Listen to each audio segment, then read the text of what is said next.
我们都被坏了就换新件这句话给骗了。面对这个小配件，连4S店都可能告诉你，阀体总成38000，就是它这个和阀体一体的离合器接头。原本以为问题这么简单，更换一个接头就可以解决问题，但是故障还是依旧。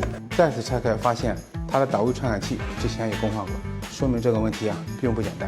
因为新的阀体价格太高，所以我们跟客户的建议更换一个拆车的阀体，之后故障彻底解决。说个扎心的事，错误的维修方案比老化本身更可怕。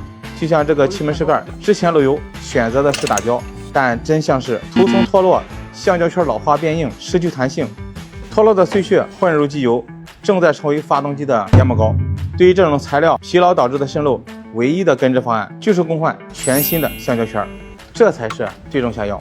至于前轮轴承的异响，我们选择品牌件。正如一位行业大佬说过，在性能与成本间找到最佳平衡点，这才是对老车最大的尊重。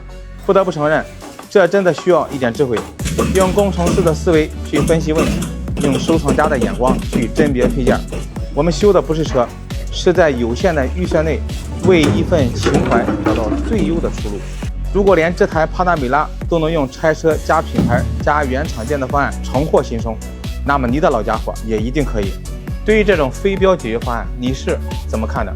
关注何师傅，安心用车，放心修。